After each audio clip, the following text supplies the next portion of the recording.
Hello, everybody. This is Empowering Democracy. I'm your host, Joe Firestone.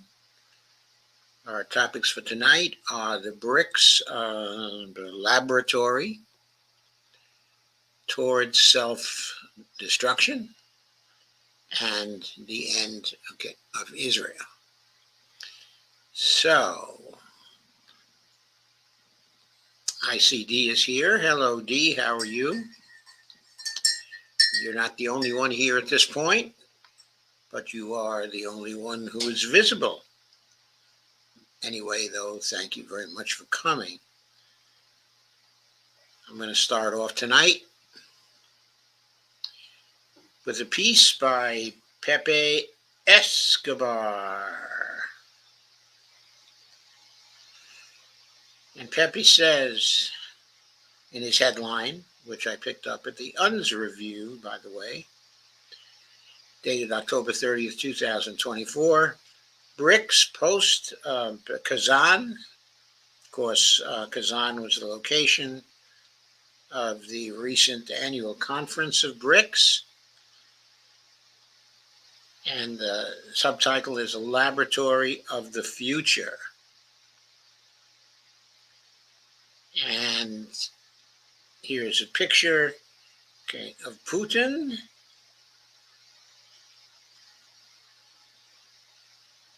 And we see Lula and Xi and Cyril Ramaphosa of South Africa, and also Narendra Modi of India, and representing Russia in this photo of everybody holding hands is the great Foreign Minister of Russia, Sergei Lavrov, the dean of the world's foreign ministers. The Russian presidency of BRICS 2024 could not have chosen a more multicultural and multinodal site to host a summit laden with enormous expectations by the global majority. The southwestern Russian city of Kazan, on the banks of the Volga and Kazanka rivers, is the capital of the semi-autonomous Republic of Tatarstan, renowned for its mix of Tatar and Russian cultures.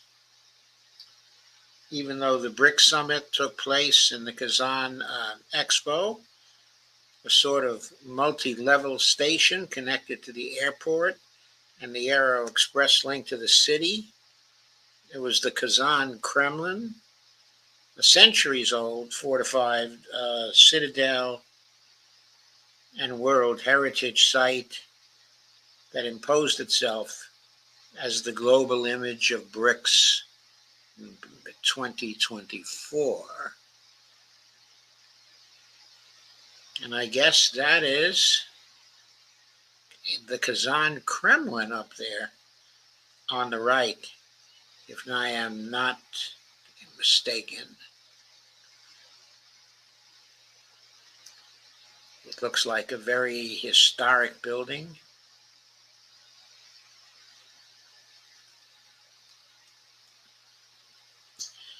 That spelled out graphically a continuity from the 10th century onwards through Bulgar culture, the Golden Horde, that is to say the Mongols, and the 15th, 16th century Khanate, all the way to modern Tatarstan.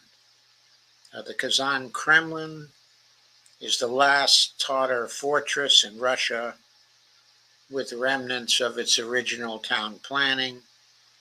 The global Muslim Ummah did not fail to observe that this is the northwestern limit of the spread of Islam in Russia. The minarets of the Kul Sharif Mosque in the Kremlin in fact, acquired an iconic dimension symbolizing a collective, transcultural civilization state to build a more equitable and just world. It has been an extraordinary experience to follow throughout the year how Russian diplomacy managed to successfully bring together delegations from 36 nations, 22 of them represented by heads of state, plus 6 international organizations, including the United Nations, for the summit in Kazan. I note here, it's not part of the article, I don't think, but the representative of the United Nations there, was Antonio Gutierrez, the Secretary General himself, of the United Nations. These delegations came from nations representing nearly half of the global GDP. The implication is that a tsunami of thousands of sanctions imposed since 2022, plus relentless yelling about Russia's, quote, isolation, unquote, simply disappeared in the vortex, of irrelevance that contributed to the immense irritation displayed by the collective West over this remarkable gathering. Key subtext: there was not a single official presence of the Five Eyes set up in Kazan. The various devils, of course, remain in the various details, says Pepe. How BRICS and the BRICS outreach mechanism, housing 13 new partners, will move from the extremely polite and quite detailed Kazan Declaration with more than 130 operational paragraphs and several other white papers to implement a global majority-oriented platform ranging from collective security to widespread connectivity, non-weaponized trade settlements, and geopolitical primacy. It will be a long, winding, and thorny road. Onward drive from Asia to the Muslim world.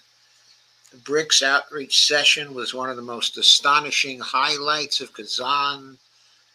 A big round table reenacting the post-colonial Bandung 1955 landmark on steroids, with Russian President Vladimir Putin opening the proceedings and then handing the floor to representatives of the other 35 nations, Palestine included. The final round of BRICS expansion last year focused heavily on West Asia and Northeast Africa,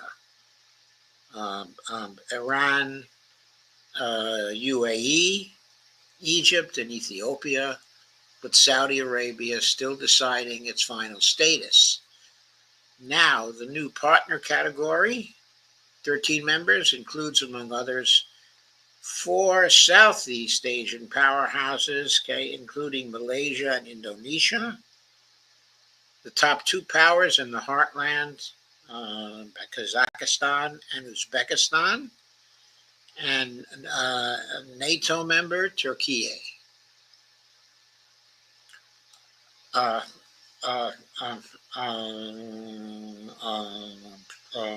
Muslim majority nations are all over the place as part of the BRICS drive.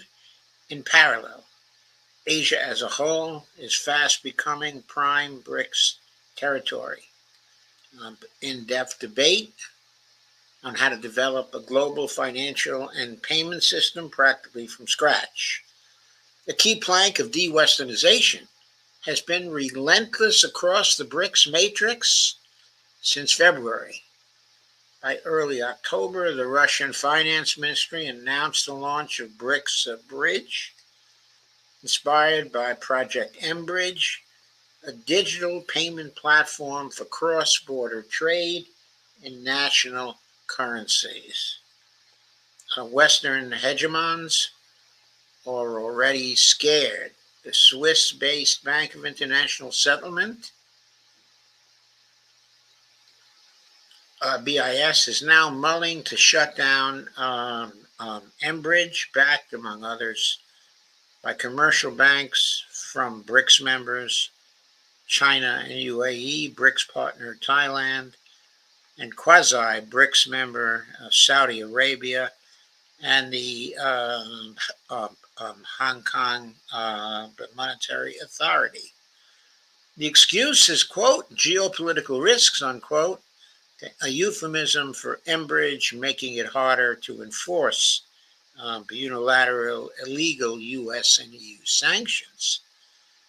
That ties up, for instance, with global banking giant HSBC officially joining China's interbank cross-border payment system, that is CHIPS, CHIPS, which is similar to the Russian SPFS from CHIPS / SPFS to BRICS. The bridge is just a short step.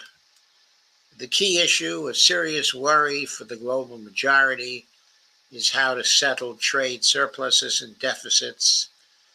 When it comes to initiatives such as BRICS Bridge and BRICS Pay, the test run of the BRICS Pay card took place a week before Kazan. That's not a technical issue. What matters is not so much how to send the currency, but what to do with that currency at the other end. It's an eminently political affair, but there are ways around it, as the predominant Western-controlled SWIFT system is very primitive. The BRICS working groups also paid close attention to facilitating investment.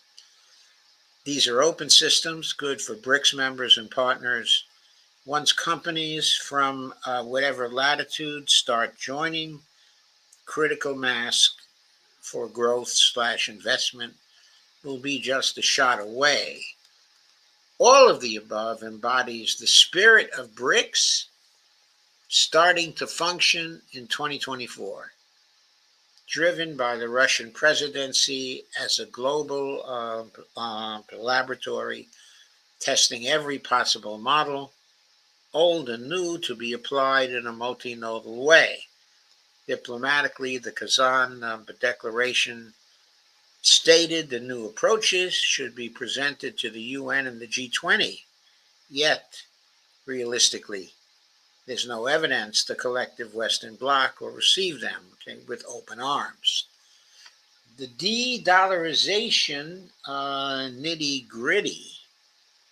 Apart from establishing 13 new partners, constituting a large transcontinental de facto BRICS zone, Kazan advanced two key platforms, BRICS Clear and the BRICS Reinsurance Company.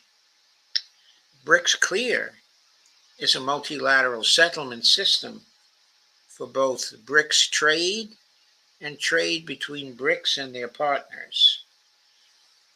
As it stands, applying to 22 nations. The key aim, once again, is to bypass SWIFT.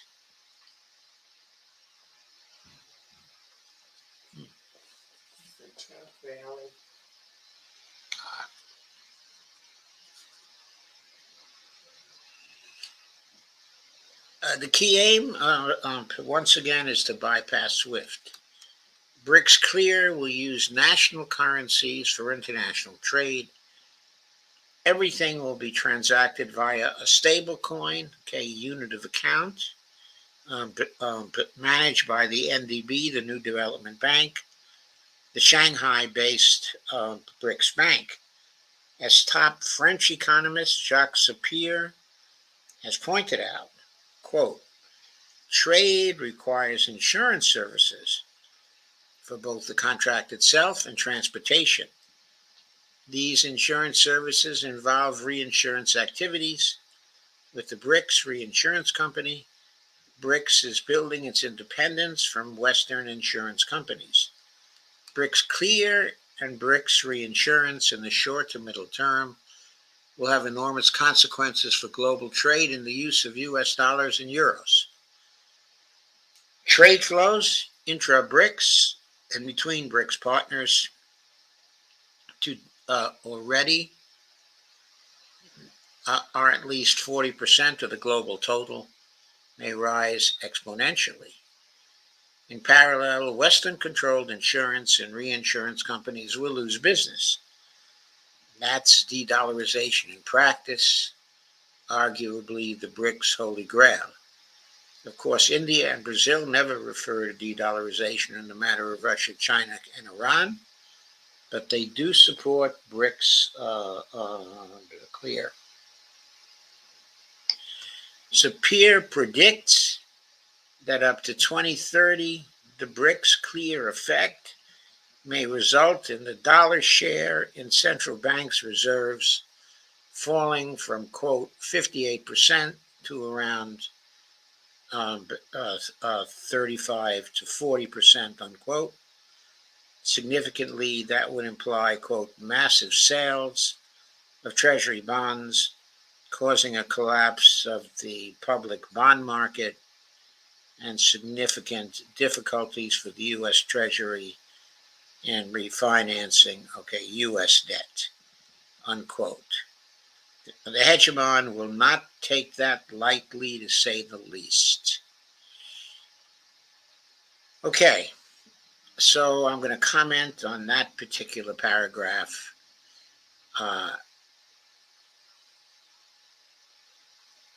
We're looking from here, 2024, the end of 2024, to 2030. That's a period, of 5 years. Of course, the statement that would imply massive sales of treasury bonds to fall from 58% to 35 to 40% would imply massive sales of treasury bond, causing a collapse of the public bond market and significant difficulties for the U.S. Treasury in refinancing U.S. debt. I have to add that to the extent that nations sell their treasury bonds, they won't want to sell them at less than the face value of the treasury bonds in the open market. They just will be very slow to do that. And the reason why is that if they hold on to the treasury bonds, then the treasury bonds will be redeemed by the treasury itself at full value when they come to maturity. So why would they sell them at a loss? Countries sell treasury bonds in the open market because they want to recapture the cash. But the question is, will they want to recapture the cash, that is to say, the USD currency itself, if they have to recapture it at a loss? Or will they instead hold on to it, until maturity, of the treasury bonds? As for significant difficulties for the U.S. Treasury in refinancing U.S. debt, I think that assumes that somehow U.S. debt cannot be refinanced without a significant amount of recourse to the international market. But there would be considerably public demand here for U.S. Treasury bonds. But even in the event of domestic demand for the treasury bonds, for new treasury bonds starting to fall, I have to say something that for some reason is not conceived of by Pepe, and that is that it isn't necessary for the U.S. to issue treasury bonds to support deficit spending here in the United States. deficit spending can be supported in at least two ways. One way is for Congress to order the Federal Reserve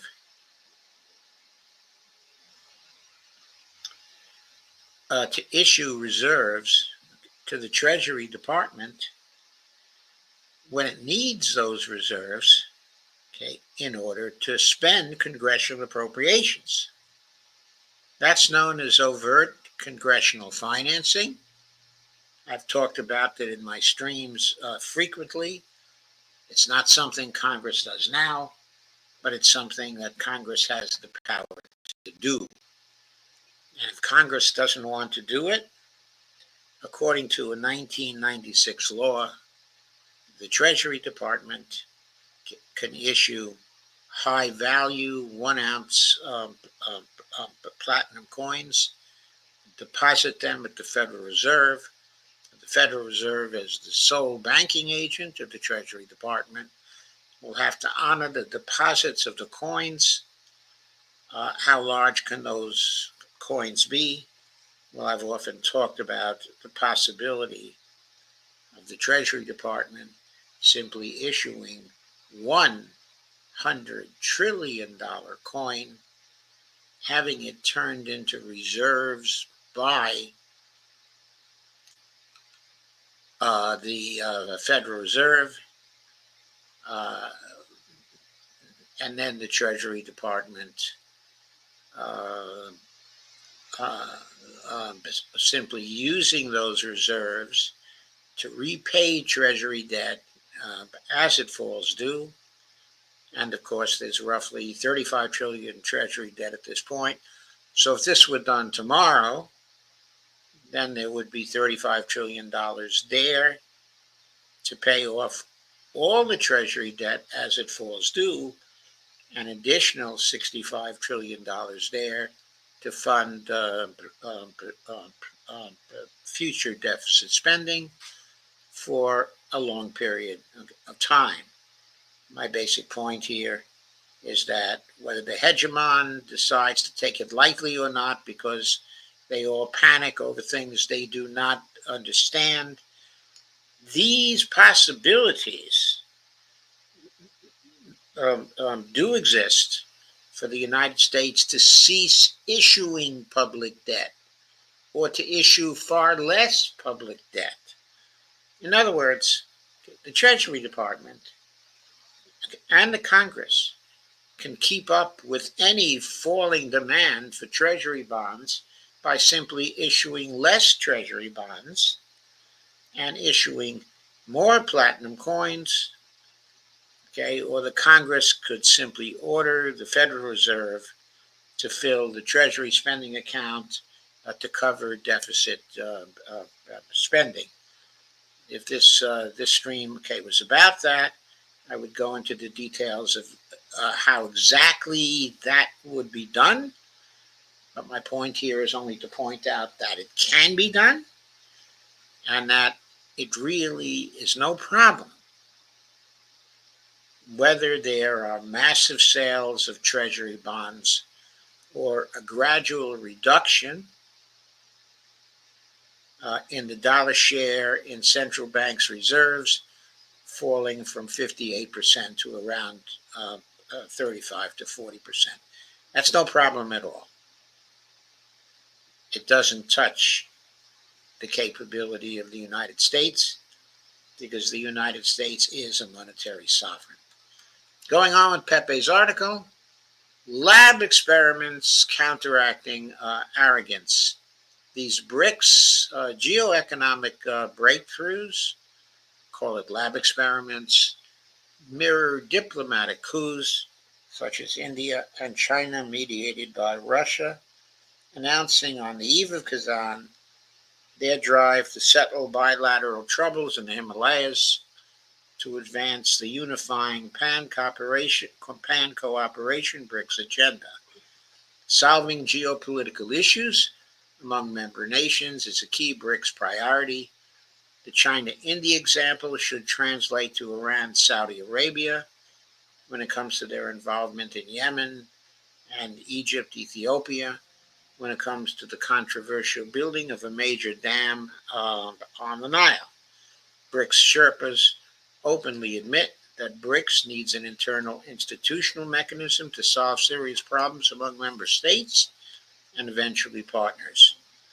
And that brings us to the ultimate incandescent tragedy: Israel's military offenses in Gaza, Palestine, Lebanon, Yemen, Syria, and Iran. BRICS Sherpas revealed that two scenarios were being actively discussed in the closed sessions as well as the bilateral meetings. The first foresees an Iran-Israel hot war with Lebanon turned into a major battleground, leading to a, quote, chain reaction, unquote, involving several Arab actors. The second scenario foresees a pan-West Asia crisis involving not only neighboring nations, but what would coalesce into coalitions. One pro-Arab, the other pro-Israeli. One wonders where dodgy actors such as Egypt and Jordan would fit in. It's unclear how BRICS, as a multilateral organization, would react to both scenarios. Dreadful realpolitik did not stop in its tracks to watch the BRICS high-speed train leave the Kazan station.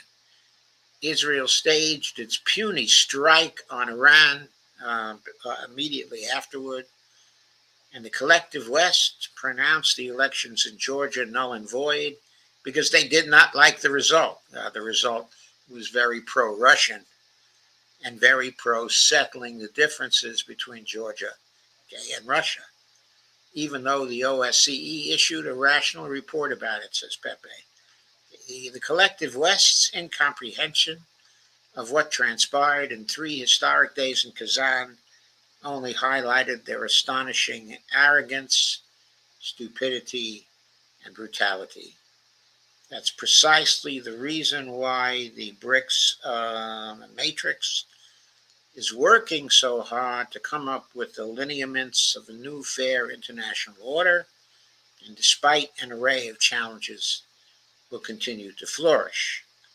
This was republished from the cradle by permission of the author or the representative. Okay.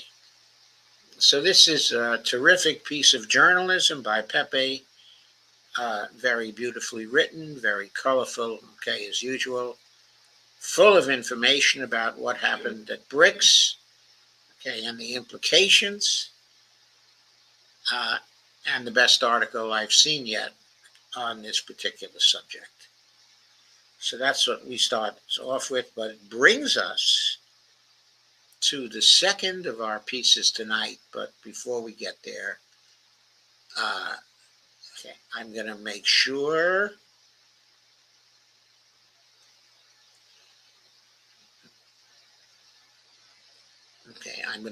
that I share this on Facebook.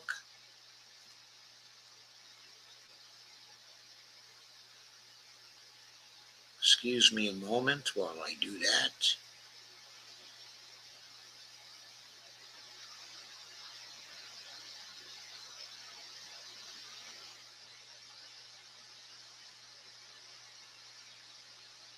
There we go.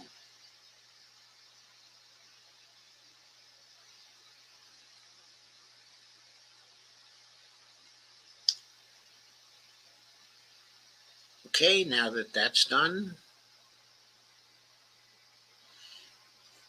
I will look at your comments.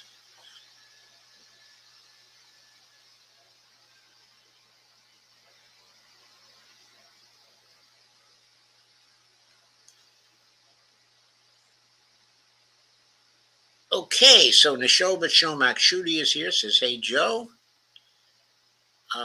Also, Dee said, hello, everyone, at the start, as I indicated. Evelina says, hello, all. Lana says, hi, Dee and everyone. Evelina says, Fascinating ethno-cultural mix in that city. Wow. Yeah, isn't it, Evelina? Wonderful.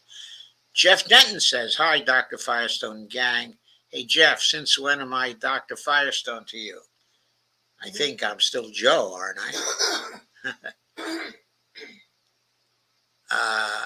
6 watching and 2 likes. No, actually, there are 56 people watching here, Jeff Denton. But there are many of them on Twitter, and they are not able to make comments here. So that's what you're looking at. There are only a small number of people who are able to make comments. There are people on Facebook and on YouTube, like yourself. But that's what it is, okay? But there are 57 people who are watching at this point. So this is a stream that is,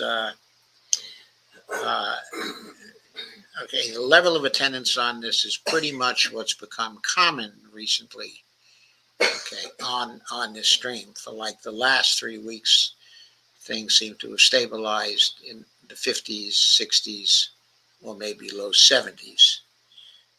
Usually the attendance grows through the first hour. Lana says, stablecoin, would you go into a little bit more detail about what that is? Like a Bitcoin. Okay, well, a stablecoin is a coin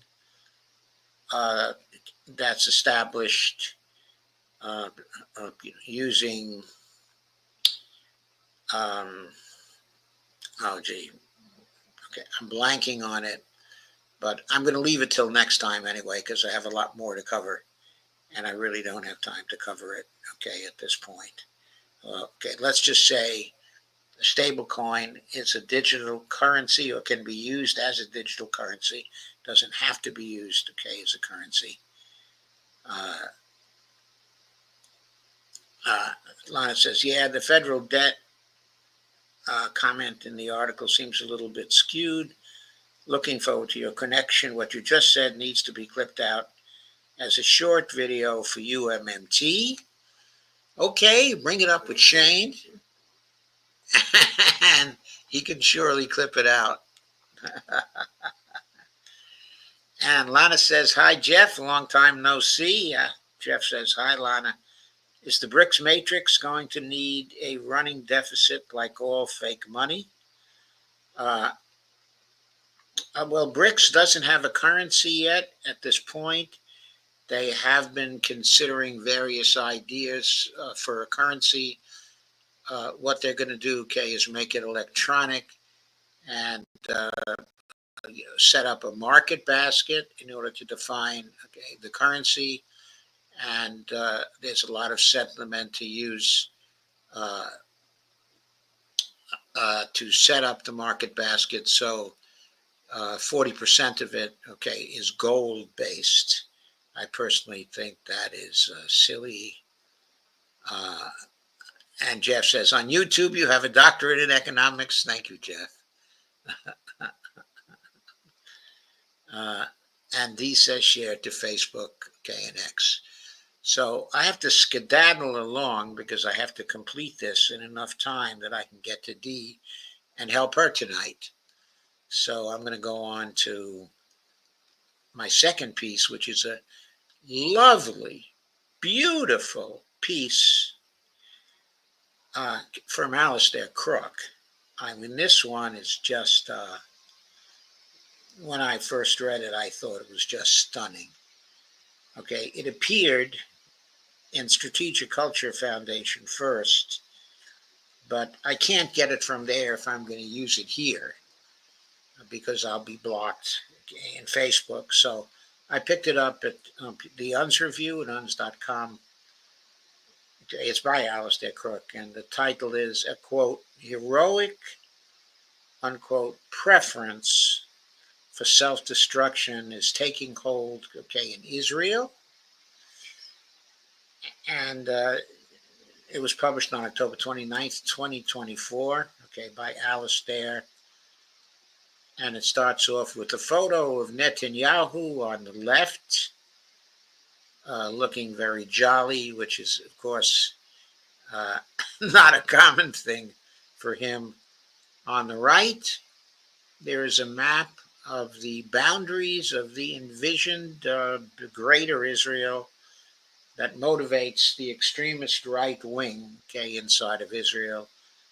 And you can see, okay, that greater Israel runs from the Nile to the Euphrates, okay, in Iraq. And if Israel, modern day Israel, were to be able to create, okay, greater Israel, it would not only expand from the river to the sea, okay, inside uh, uh, uh, to encompass the Palestinian areas, okay, but it would also expand to include the Sinai Desert and that part of Egypt, okay, that borders the right bank, okay, of the Nile, or maybe what's known as the left bank of the Nile. I'm a little mixed up in my orientation here. But anyway, okay, a good part of the fertile part of Egypt, I'm not sure the Egyptians are going to be too pleased with such an expansion. It would encompass all of Jordan. It looks like about a third of Saudi Arabia, a little bit of Kuwait, about 40%, okay, of Iraq, the 40%, okay, on the left bank, okay, of the Euphrates, but looks like about 2/3 of Syria, the whole, okay, of Lebanon, and a very small slice, okay, of Turkey. Now, this wet dream of the right-wing Israelis would truly require a miracle from the heavens, okay, to accomplish, because it certainly implies that all the countries around Israel would unite to completely destroy it. By the way, a piece of news for tonight. Evidently, the Israelis are stopping the operation in the south, okay, of Lebanon. They've decided they're taking too much punishment there, and they are going to withdraw. In my view, they better be prepared for the Lebanese, specifically Hezbollah, to follow them into northern Israel. That may be quite likely to happen, though, of course, they're trying to negotiate a ceasefire at this point. Anyway, the caption under this map and the headshot of Netanyahu says, Israel teeters at the edge. It will not be able to impose itself over the plurality of resistance that it faces. It says, starts off by saying, this piece is beautiful, by the way. Centuries ago, a boy was born. His parents understood that he had a remarkable fate before him, which reflected the will of the great shaman. His hair was light, his eyes were light green, and his skin was pale. It seemed obvious that he enjoyed divine favor. But then, one day, the boy's father, a figure of standing, was killed. The family thus became unprotected, and nomads smashed the remains of his home. They made him a slave. They put wooden stocks over his legs so that he could not walk. He lived like a dog, grew up like a dog, chained outside, eating rotten food, freezing on winter nights, wishing for death. Death, however, spared him. When finally he did escape, his psyche was tortured. The voices inside his head, the screams of his father, the scorching fire, his mother being tortured and killed, all whispered, just destroy everything that is in your way, and these memories will be purged. But they weren't. His army killed millions. Nonetheless, he founded a nation of more than 1 million vassals. He expurgated all concepts of tribal loyalty and old identities for obedience to his state. He did all this with a tiny army, no more than 100,000. His name comes down to us today as Genghis Khan. What has this to do with today's war in the Middle East? Well, firstly, we have moved in this American-facilitated Israeli war to, quote, war without limits, unquote. The rules of war have been evicted, human rights have been discarded, international law has been shed, and the UN Charter is no more. And as it expands, anything goes. Children in Gaza decapitated by bombs, Gaza's hospitals bombed, and the continuous development and massacre of civilians. The roots to this shift are complex. In part, they spring from the Western postmodern zeitgeist. That tells us this is going to be a cultural analysis. But also they reflect the same dilemma that faced a tormented, twisted Genghis Khan. How would he control the world without a big army? In fact, with only a tiny one. Quote, everything that's happened today was planned out just 50 years ago. Back in 1974 and 1973, unquote. I want to describe how the whole strategy that led to the United States today not wanting peace, but wanting Israel to take over the whole Near East took shape gradually, unquote. Professor Hudson has explained here and here, and there are 2 links to works by Michael Hudson, the well-known economist, and incidentally, an MMTer as well. Quoting from Hudson, I met many neocons at the Hudson Institute, where I had worked for 5 years in the mid-70s. Some of them, or their fathers, were Trotskyists. They picked up the Trotsky's idea of permanent revolution. That is an unfolding revolution, whereas Trotsky said what began in Soviet Russia was going to spread around the world. The neocons adapted this and said, no, the permanent revolution is the American empire. It's going to expand and expand, and nothing can stop us to the entire world, unquote.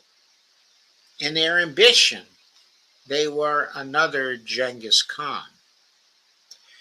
The U.S., lacking the military means, would seize the Middle East, using Israel as its proxy on the one hand, and Saudi-facilitated Sunni fundamentalism on the other. The Hudson Institute under Herman Kahn persuaded the dominant political figure of those years. He wasn't that dominant, but he was very important, Scoop Jackson, that Zionism could be America's battering ram in the Middle East. That was in the early 1970s. By 1996, Scoop Jackson's former Senate aides had crafted specifically for Netanyahu its clean break strategy. Explicitly, it was the blueprint for a, quote, a new Middle East, unquote. It argued that the Israel proxy would be served best by regime change in surrounding countries. In March 2003, Patrick J. Buchanan, referring to the 2003 invasion of Iraq, wrote, quote, their clean break plan urged Israel to pursue regime change through, quote, the principle of preemption, unquote, unquote. Professor Michael Hudson points out the design's fatal flaw. The Vietnam War had shown that any attempted conscription by Western democracies was not viable. And then Johnson in 1968 had to withdraw from running for re-election precisely because everywhere he'd go, there would be non-stop stop the war demonstrations. So that then, what then was left to the United States and Israel? Well, what is available if your objective is to found Greater Israel is, quote, war without limits, unquote, i.e. positively seeking huge collateral deaths, a war without limits such as that which Genghis Khan practiced, the total annihilation of other peoples and the suppression of their separate identities.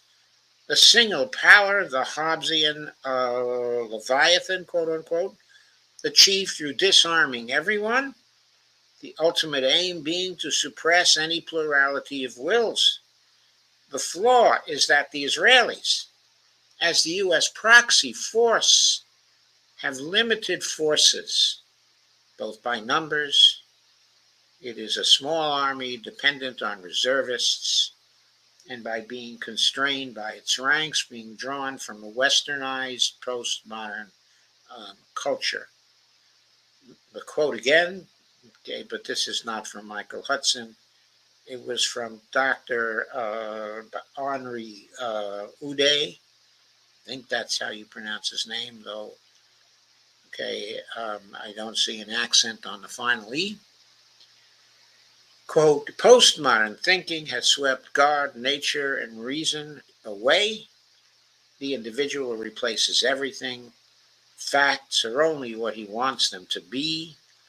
There are only fictions left, but these fictions are also all of reality. Western society thus begins to look very much like an insane asylum. Of course, this is only a collective paranoia.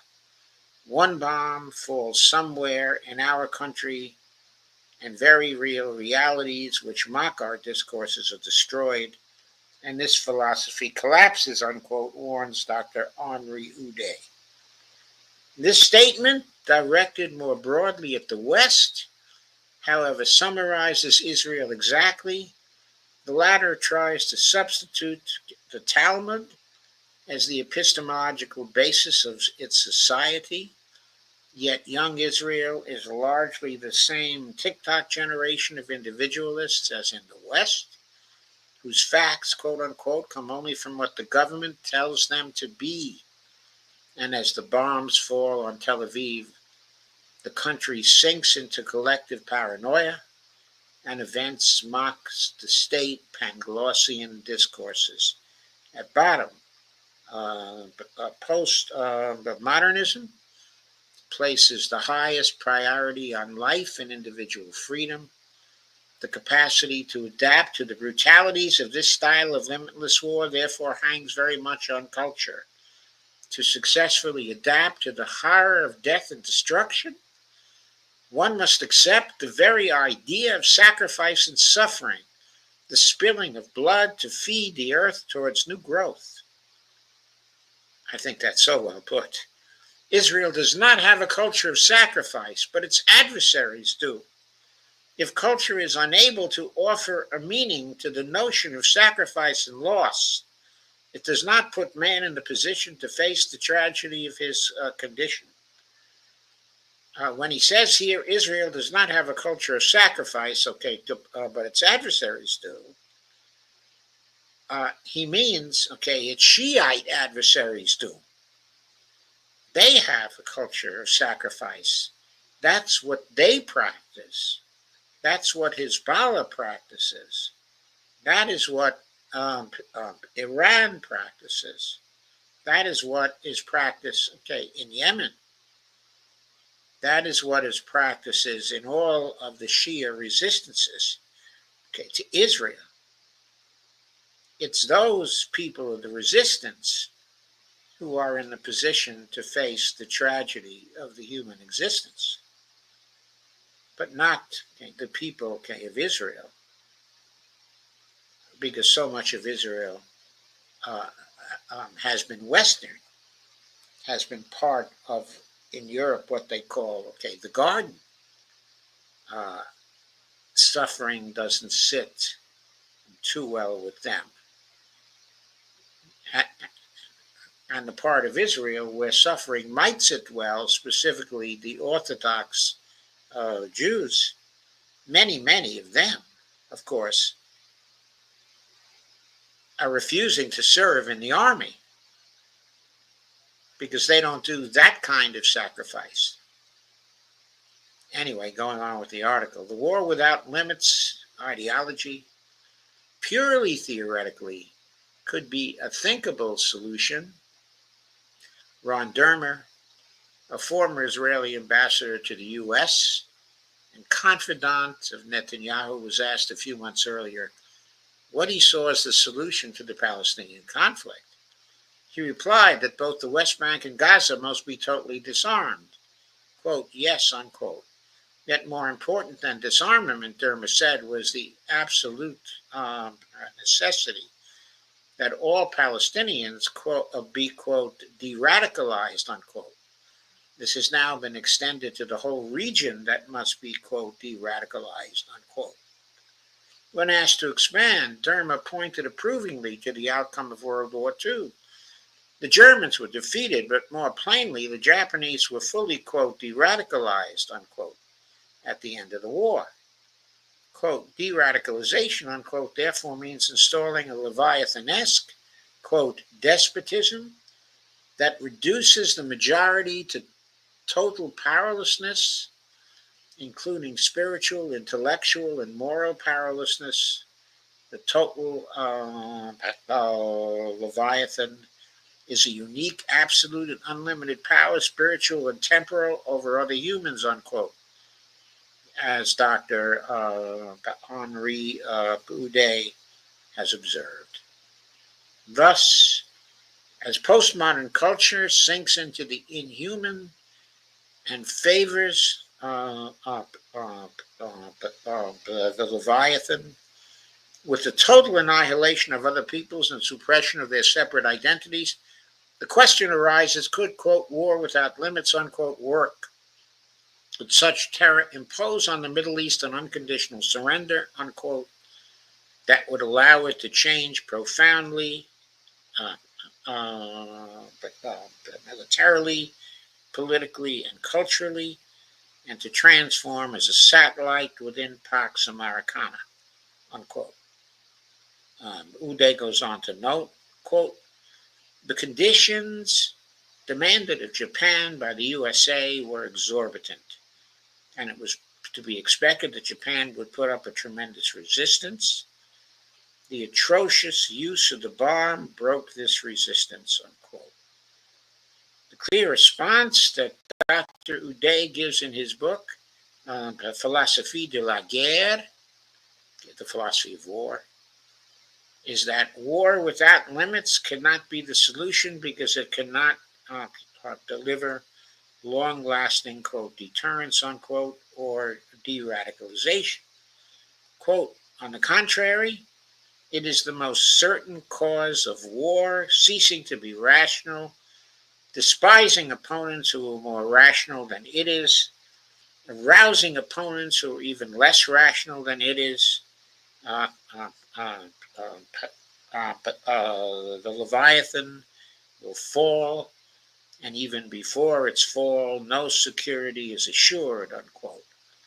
The latter gives two insights as to how Uday's analysis might apply to today's wars. One is that whenever postmodern culture capsizes into, quote, necessary, unquote, violence, which it hyper-culpabilizes, I didn't know that was a word, since it prioritizes life rather than suffering. It can only justify the violence through evoking a more than absolute evil, the demonized enemy. Secondly, Uday identifies such extreme, quote, will to power without limits as necessarily containing the psyche of self-destruction within it too.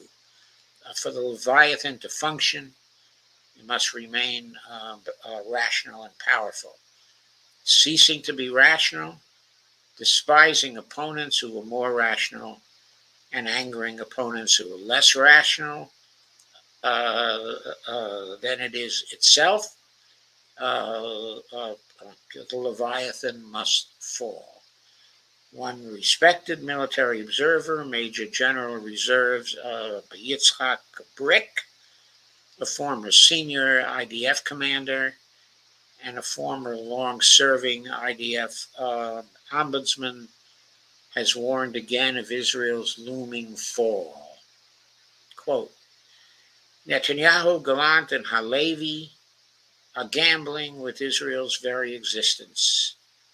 They never think for a moment about the day after. They are disconnected from reality and exercise no judgment. When the catastrophe strikes, it will already be too late. The three megalomaniacs imagine that they are capable of destroying both Hamas and Hezbollah and ending the Ayatollah's regime in Iran. They want to accomplish everything through military pressure, but in the end, they won't accomplish anything. They have put Israel on the brink of two impossible situations: the outbreak of a full-fledged war in the Middle East, and secondly, continuing the war of attrition. In either situation, Israel won't be able to survive for long. Only a diplomatic agreement has the power to extricate us from the quagmire into which these three men have dragged us. Israel teeters at the edge. It doesn't have the necessary forces. It doesn't have a culture of tolerating persistent suffering, and it will not be able to impose itself over the plurality of resistance that it faces. Reason already is cast aside. Its opponents are ridiculed. A heroic, quote-unquote, preference for self-destruction has taken hold. Quote,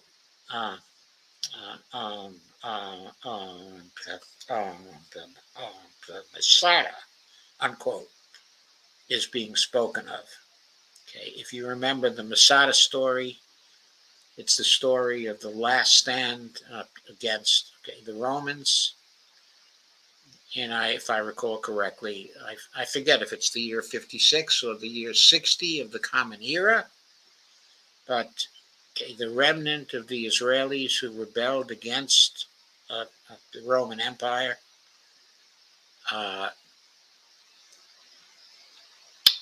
they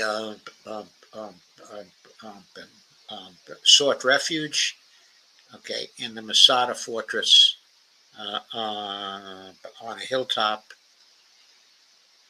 and there they stood their ground until the Romans built the siege engines to get to the top of the hill.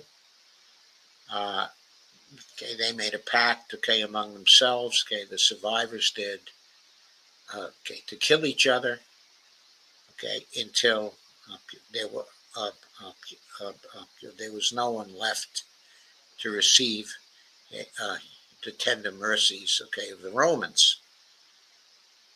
Anyway, there were a few survivors, who got away to tell the story, but the basic point is one of the myths of the Israelis, is that story, of Masada and what the Israelis did there to resist the Romans. And this is one of the legends, because it has, become a legend in Israel, that the Israelis resort to when they view themselves as surrounded on all sides by the Arab states and embattled by them. They get into the Masada head state, which of course in the end was a preference for self-destruction. So that is what Alistair Crook is telling us about here. Some of what's in this article is covered, and the video that was made by Judge Knapp, in this interview of Alistair Crook, but only some of what's in this article. A considerable part of it is not there. Of course, I recommend the live stream, but I'm not going to go through it here since much of it is repeated in the article. This was republished from Strategic Culture Foundation by permission of the author, or representative. So, I think this is such a beautiful piece, so important in sketching out the dilemma the Israelis face and how suicidal their vision of trying to create the greater Israel is. It's very interesting to find out that the vision of the greater Israel and how it might be achieved originated in the Hudson Institute during the 1970s. But that vision haunts Israel today, and it's behind the extremist behavior of the Israelis. It accounts for their commitment to the genocide in Gaza that we all see. I mean, it is the origins of the horror that we see today. So, of course, the article points out that this is an impossible achievement for Israel, and that it is facing now threats to its existence. I'm going to go over your comments.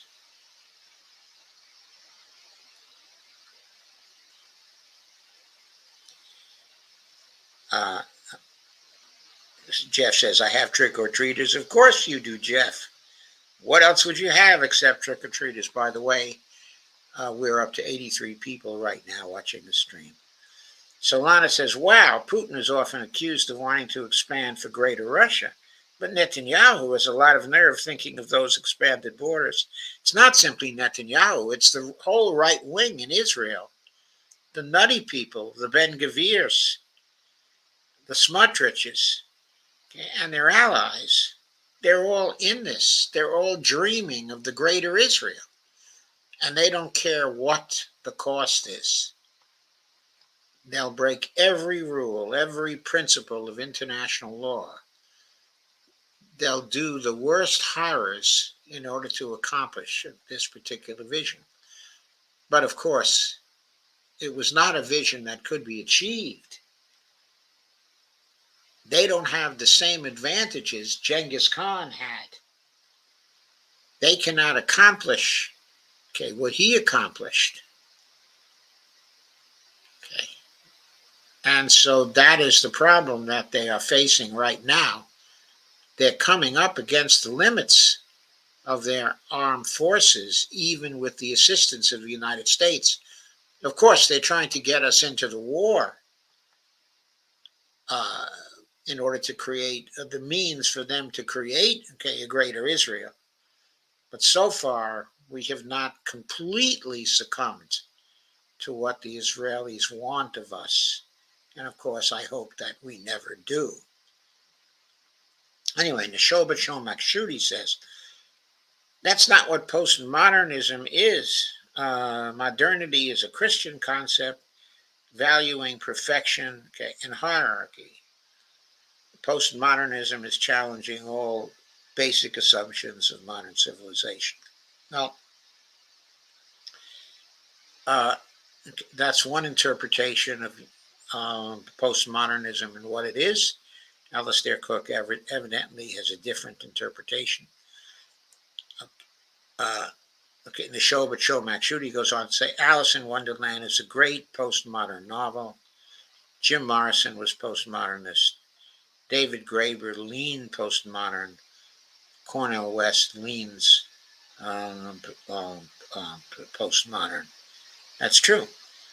These people don't know what they're saying. Postmodernism has roots going way back, resurging from Carnival and Saturnalia after Christianity became hegemony and changed culture.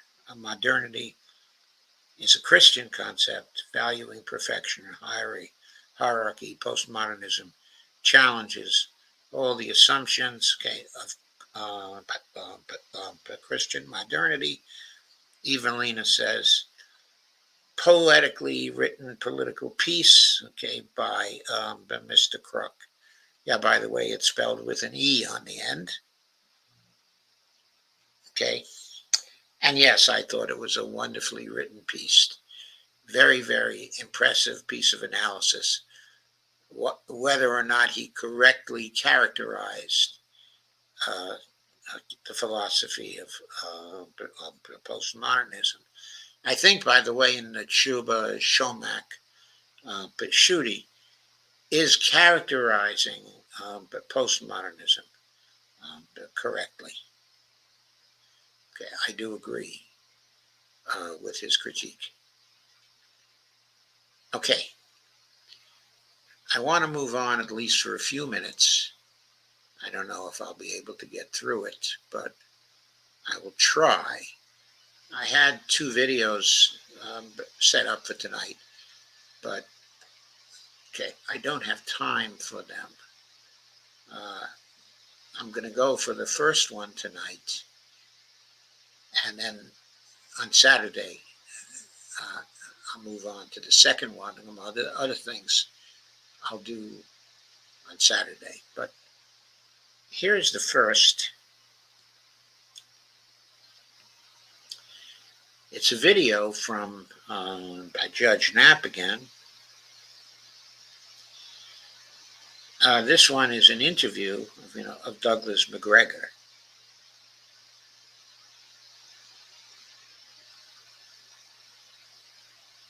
The video is about, the part of the video I want to play is about 15 minutes. I don't think I'll have time to play the whole thing before I have to go over to D's, but I'm going to give it a shot because there's a lot of good stuff, in this video. I want to say one thing. Hey, Bonnie wants to say one thing to me. Yes. I hope the board didn't get stuck in there. Show that. Oh, no, she did not. Okay. What you saw on that was old news. It happened about a week ago. Okay.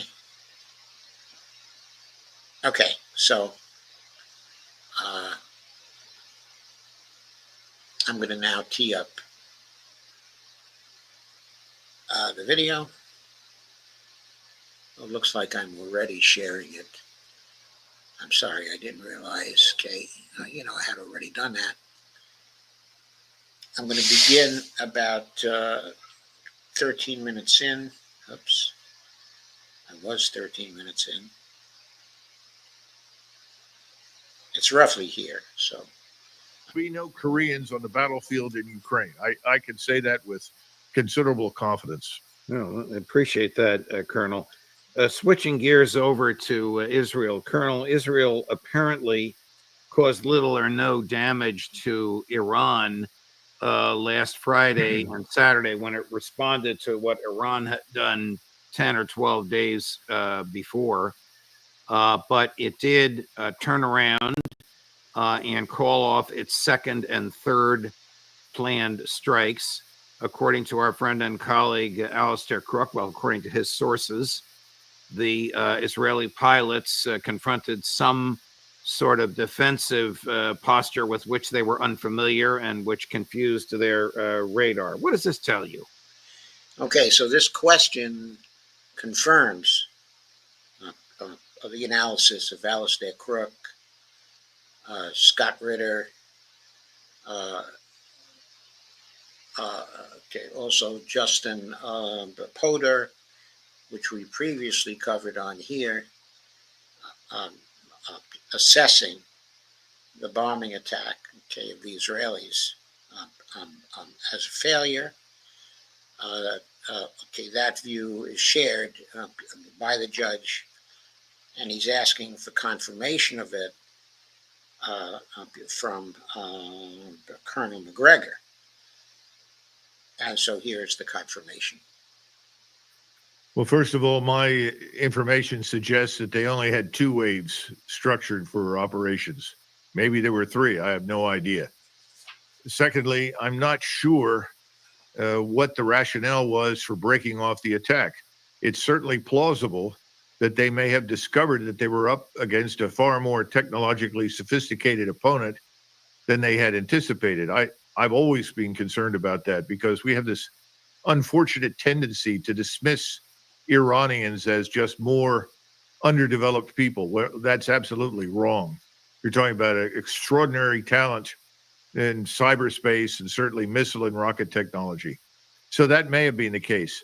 There are others who are suggesting that Mr. Netanyahu is responding to pressure exerted by President Biden and his team in the White House. Given the behavior of Netanyahu to this point, that seems to me to be unlikely. In fact, what I'm hearing is that the Israelis are already trying to put together another strike. If anything, they want to escalate from this point forward. So, I don't have the kind of specificity that Alistair Crook has, but I can say that I think this war is going to continue for some period of time. Anybody who thinks this is over is wrong. I mean, I had people call me and say, oh, this is wonderful. Eventually, both Iran and Israel will be nuclear powers. It'll end up like India and Pakistan. I don't see that occurring at all. I think this is a fight to the finish. And I think the Israelis have begun to figure it out. Whether or not that's going to make any difference in the short run, I can't say. Well, okay, so Doug then confirms that the first attack was a failure. But then he goes on to talk about a second attack that's being planned by the Israelis. Okay, and that, of course, they're trying to get the support of the United States for the second attack.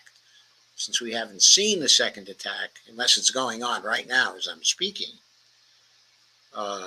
it looks like they haven't succeeded in getting the support of the United States. But given the failure of the first attack and the fact that it failed because the air defenses the planes encountered were dangerous to the planes, that means that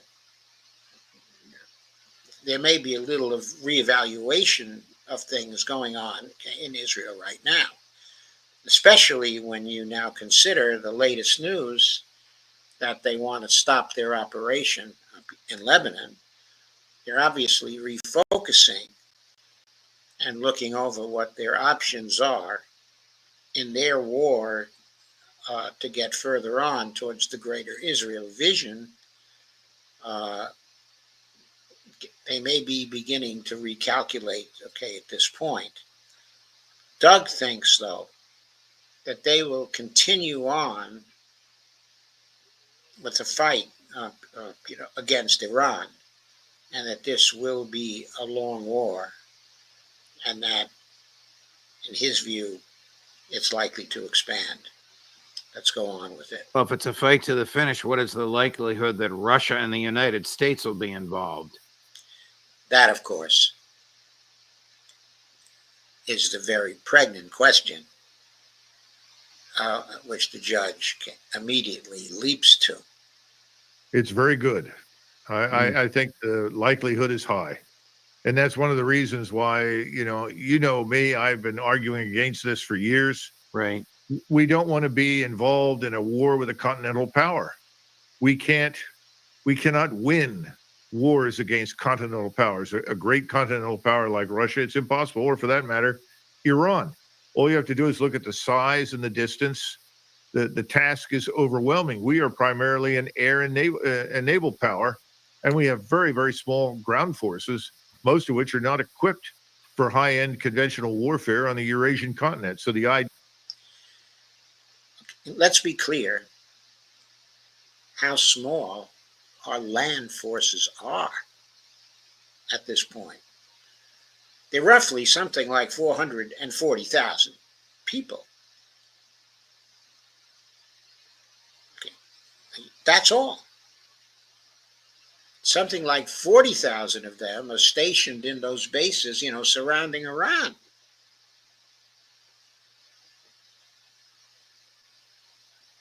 We currently have a smaller army than Turkey. We have a smaller army than the Iranians do. For example,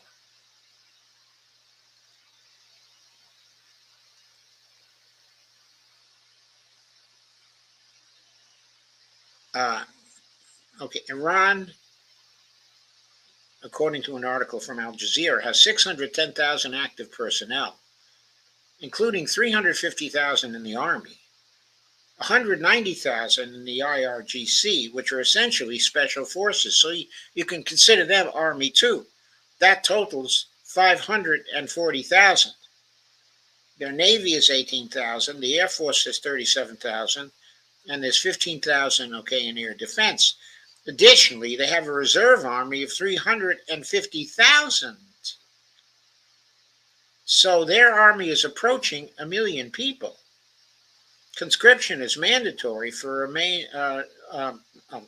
Iranian men over 18, with a few exemptions.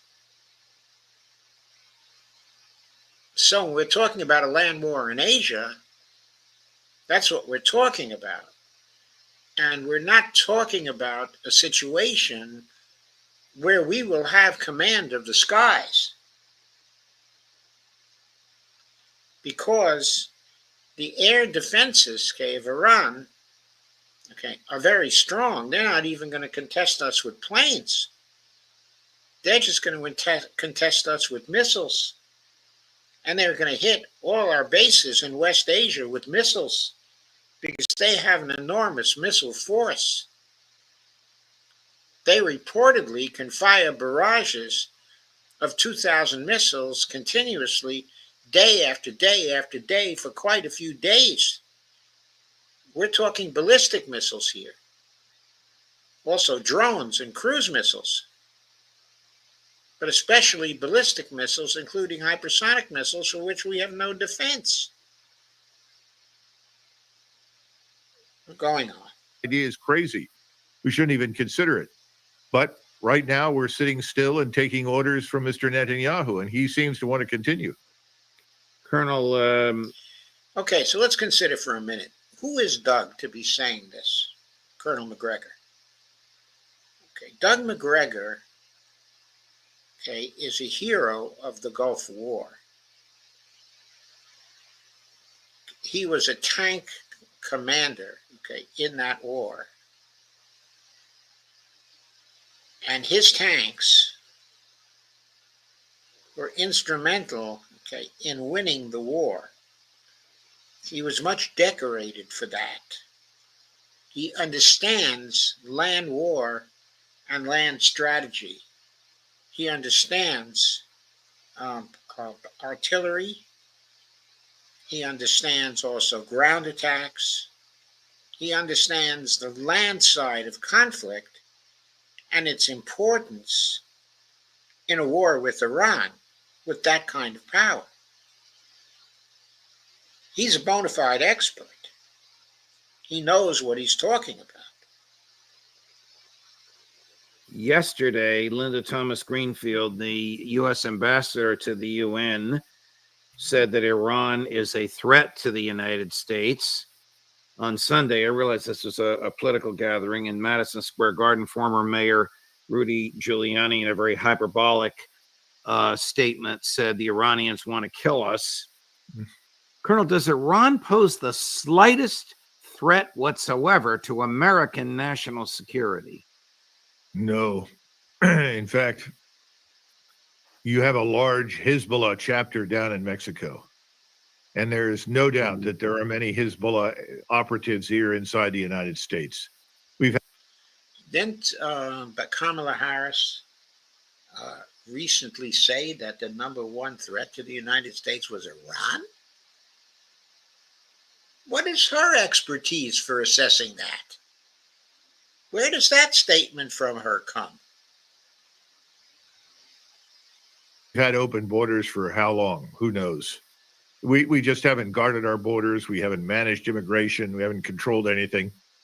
Frankly, we haven't enforced our own laws. So the real question is, if all of that is true, why have they not yet attacked? Why have they not yet done enormous damage to us? And I think that's because the Iranians have absolutely no interest under any circumstances in going to war with the United States. On the contrary, this president of Iran is sort of dismissed out of hand as this sort of spineless, moderate leader in Iran who really has no power and can do nothing. Well, that's wrong. He came to his office with the goal of restoring relations with us in particular, ending the sanctions, building a new relationship. Every time something like this occurs, and it has happened previously, it happened right after 9/11, the Israelis and their agents in this country go to work to stop it. And we've seen that again. Well, where did this meeting occur with Giuliani and Greenfield? In New York City. Gosh, what are you going to say in New York City? Well, you're not going to say, look, we don't need to go to war with Iran because everybody in New York City wants to go to war with Iran. The rest.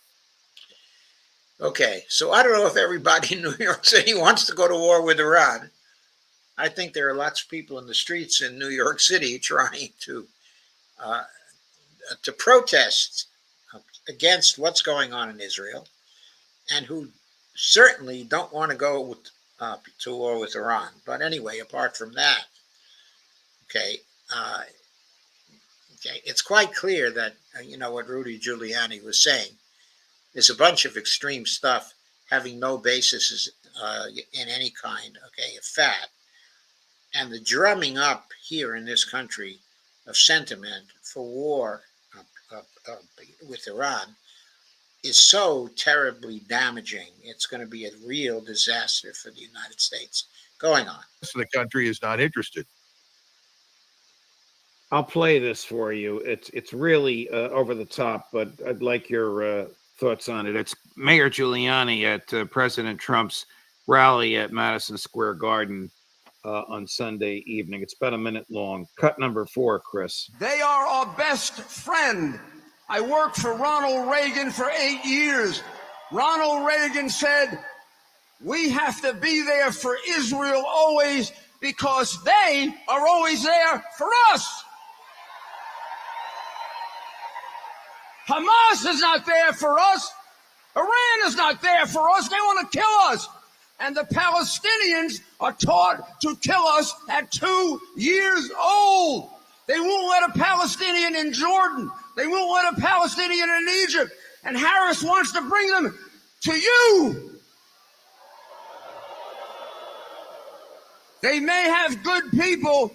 I'm sorry, I don't take a risk with people that are taught to kill Americans at 2. I'm on the side of Israel. You're on the side of Israel. Donald Trump's on the side of Israel. And they're on the side of the terrorists. I'm shocked at how few people actually know why they're losing their hearing. They have no idea what's happening inside their ear. Sorry, folks. All right. I get the hyperbolic, histrionic delivery given the environment and the crowd that was there. But is there any serious argument to be made that the Iranians want to kill Americans? Or, if I may, as Prime Minister Netanyahu said to the Congress, we're fighting. They may have good people. I'm sorry, I don't take a risk with people that are taught to kill Americans at 2. I'm on the side of Israel. Well, something slipped. You're on the side. When we fight Iran. Well, that's completely and utterly false. Here's a couple of things for consideration. Before Cap Weinberger passed, I had the opportunity as a relatively new colonel to meet with him privately. He was interested in my book, Breaking the Phalanx.